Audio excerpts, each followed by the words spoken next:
Ya, shalom anak-anak yang kami kasih di dalam nama Tuhan Yesus Kristus. Juga para orang tua, anak-anak yang kami kasihi yang mungkin juga sedang mengikuti ibadah ini. Mungkin juga para Bapak Ibu guru yang mengikuti, Bapak Ibu di kelas. Ya, shalom bagi kita semua. Bapak Ibu, kita bersyukur atas kesempatan yang Tuhan berikan kepada kita. Kita boleh ada saat hari ini untuk bersekutu bersama-sama. Hari ini sebelum kita merenungkan satu bagian firman Tuhan, saya mengajak kita untuk kita berdoa terlebih dahulu, mohon pimpinan Roh Kudus.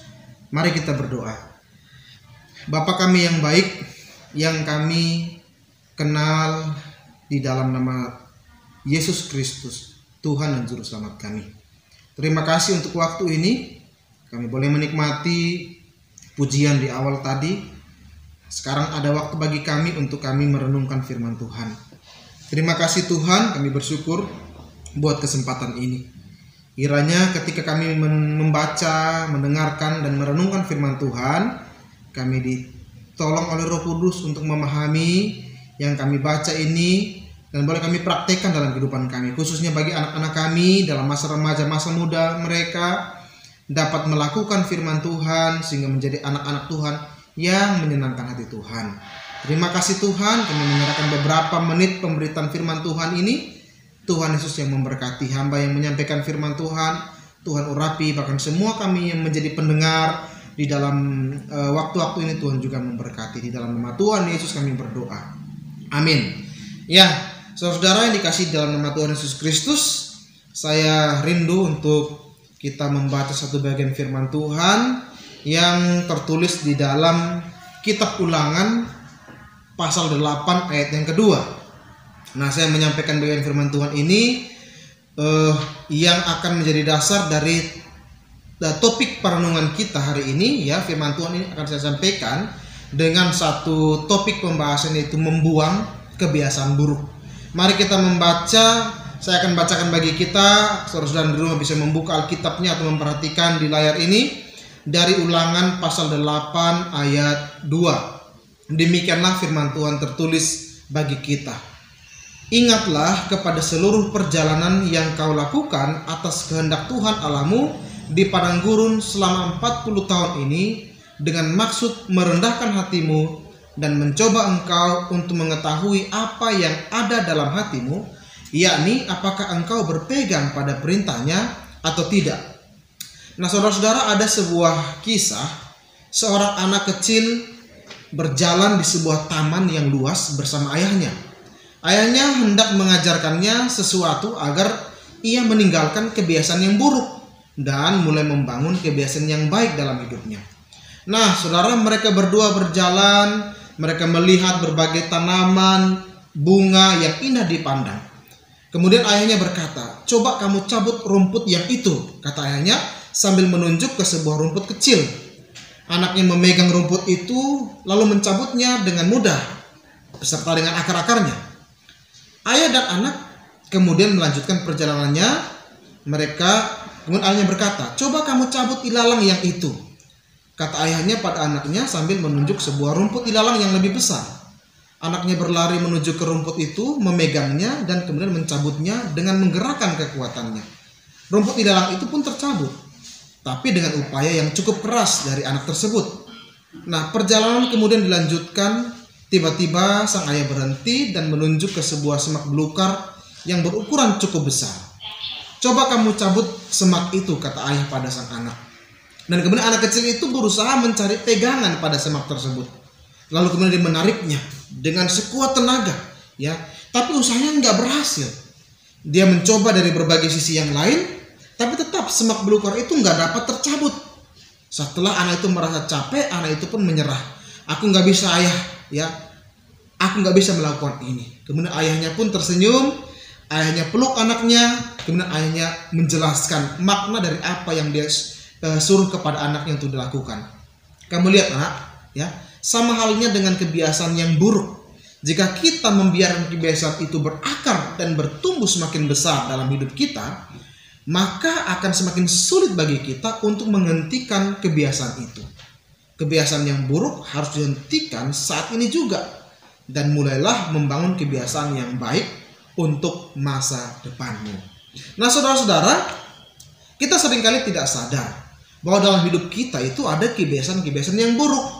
Contohnya, suka ngomongin kejelekan orang lain, membuli orang, suka ngomong cakap kotor, suka buka situs-situs porno, kecanduan game, menunda-nunda pekerjaan, PR, tidur sampai larut malam sehingga sulit bangun pagi, dan sebagainya. Dan kita sudah lama menghidupi kebiasaan itu, sehingga mengakibatkan kita sulit untuk berubah. Nah, kenapa? Karena kita merasa itu tidak salah mungkin. Atau kita sudah tahu itu salah tapi kita tetap ingin melakukannya. Mungkin kita juga tidak menyadari kalau kegiatan-kegiatan itu adalah kebiasaan buruk yang sangat merugikan dan harus segera kita hilangkan. Nah, karena sudah mendarah daging itu maka sulit. Nah, teman-teman, menurut Pete Cohen, seorang psikolog, ya, nggak ada manusia yang lahir dengan kebiasaan buruk. Kebiasaan ini justru dipelajari saat bertumbuh dewasa. Nah, cara yang paling jitu untuk membuang kebiasaan buruk adalah dengan menggantinya dengan kebiasaan yang lebih baik. Nah, menurut beberapa penelitian, itu diperlukan pengulangan 20-30 kali untuk menjadi suatu kebiasaan yang baru dan baik. Nah, kebayang nggak? Kalau kita punya kebiasaan buruk itu ada 10. Ya, tentu banyak sekali waktu yang harus kita habiskan untuk mengganti kebiasaan buruk itu dengan kebiasaan yang baik kalau harus diulang 20-30 kali. Nah, saudara-saudara, bangsa Israel di bawah Tuhan terus berada di padang gurun selama 40 tahun. Untuk apa? Untuk mengubah hati mereka agar terbiasa melakukan yang baik. Selama hidup di Mesir, mereka itu punya kebiasaan yang tidak sesuai dengan perintah Tuhan. Sehingga Tuhan proses mereka begitu lama untuk mereka berubah sebelum mereka masuk ke tanah perjanjian. Tuhan Maha tahu, ya, bahwa sikap hidup manusia itu harus dimulai dari mana? Dari hatinya, ya. Karena kata Amsal, ya, harus berawal dari hati. Nah, segala sesuatu yang ada pada manusia itu dimulai dari dalam hati. Dan untuk mengubah hati manusia, teman-teman, itu tidak mudah, ya. Harus melalui proses terlebih dahulu. Apabila hati itu keras, hati itu tidak mau menurut, ya, maka tidak heran Tuhan proses bangsa Israel di padang gurun selama 40 tahun. Nah, teman-teman, ya, Tuhan ingin memproses dan menjadikan kita pribadi yang baru. Asalkan hati kita mau taat kepada Tuhan. Tuhan mau kita buka hati kita untuk taat kepada setiap firman Tuhan. Tuhan Yesus sangat baik, sangat mengasihi kita. Dia mau kita hidup di dalam Dia, meninggalkan cara hidup lama kita, meninggalkan kebiasaan-kebiasaan yang buruk dalam hidup kita, dan mulai membangun nih kebiasaan-kebiasaan yang baik yang akan menjadi berkat tentunya di dalam hidup kita, baik secara jasmani maupun rohani. Nah, sekarang teman-teman, ya, gimana sih Alkitab itu dia mengatakan atau firman Tuhan itu mengatakan kepada kita supaya kita dapat untuk mulai meninggalkan kebiasaan yang buruk dan kita mulai hidup dalam kebiasaan yang baru. Apa yang Alkitab ingin sampaikan kepada kita? Ya, solusi apa? Jalan keluar apa? Apa clue-nya supaya kita bisa meninggalkan kebiasaan buruk? Mari kita perhatikan dari Kolose pasal 3 ayat 5 sampai dengan ayat yang ke-17. Nah, kita harus punya tekad, teman-teman. Ya. Dari Kolose 3 ayat 5 sampai 17 kita harus mau membaca firman Tuhan supaya kita menemukan apa yang disampaikan oleh firman Tuhan bagi kita untuk kita bisa meninggalkan kebiasaan-kebiasaan yang buruk. Yang pertama, itu dikatakan di ayat yang kelima dan seterusnya. Kita harus punya tekad, kita harus punya niat sungguh-sungguh untuk meninggalkan kebiasaan-kebiasaan buruk itu. Nah, saya membaca dari Kolose 3 ayat 5. Karena itu, matikanlah dalam dirimu segala sesuatu yang duniawi. Ya, ada kata kerja matikanlah. Kemudian dikatakan, ya, kemudian setelah itu buanglah. Jadi teman-teman, ini kata-kata kerja yang ingin menunjukkan suatu hal yang harus dilakukan dengan sungguh-sungguh. Matikanlah sesuatu yang duniawi, percabulan, kenajisan, hawa nafsu, dan seterusnya. Ya, jadi meninggalkan itu harus punya niat, harus punya tekad untuk meninggalkan kebiasaan-kebiasaan buruk. Yang menjadi dasar adalah apa? Ya, dasarnya adalah pemahamannya adalah bahwa Tuhan membenci hal-hal tersebut.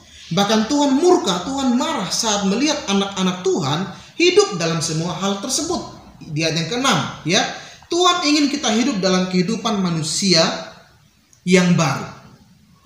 Jadi yang pertama itu, kita harus punya tekad, harus punya niat untuk meninggalkan kebiasaan-kebiasaan hidup lama yang buruk, dengan pemahaman bahwa Tuhan tidak senang dengan itu semua. Ya, itu dikatakan di ayat yang ke-6, mendatangkan murka Allah. Yang kedua, Tuhan mau untuk kita mulai hidup dalam kehidupan manusia yang baru, yang rindu untuk mengenal Allah. Ya, kita juga harus punya tekad dan komitmen ini juga untuk apa? Menjadikan Tuhan Yesus sebagai Tuhan dan Juru Selamat secara pribadi dalam kehidupan kita. Ya. Nah, kita harus punya tekad ini juga, yaitu hidup dalam Tuhan, kemudian menghidupi manusia yang baru, dan kemudian kita mau menjadikan Tuhan Yesus sebagai Tuhan dan Juru Selamat hidup kita. Itu dikatakan ayat 15-17. Hendaklah damai sejahtera Kristus memerintah dalam hatimu, karena untuk itulah kamu telah dipanggil menjadi satu tubuh, dan bersyukurlah. Hendaklah perkataan Kristus diam dengan segala kekayaan di antara kamu, ya. Dan seterusnya sampai ayat yang ke-17. Jadi mari kita belajar untuk menjadikan Yesus Kristus sebagai Tuhan dan Juru Selamat hidup kita. Dia yang bisa mengubahkan kita.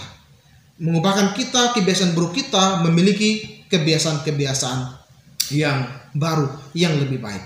Nah, maka teman-teman dikasih Tuhan, mari kita menumbuhkan kebiasaan baik sejak dini. Itu adalah prinsip yang harus selalu kita tanamkan dalam kehidupan kita.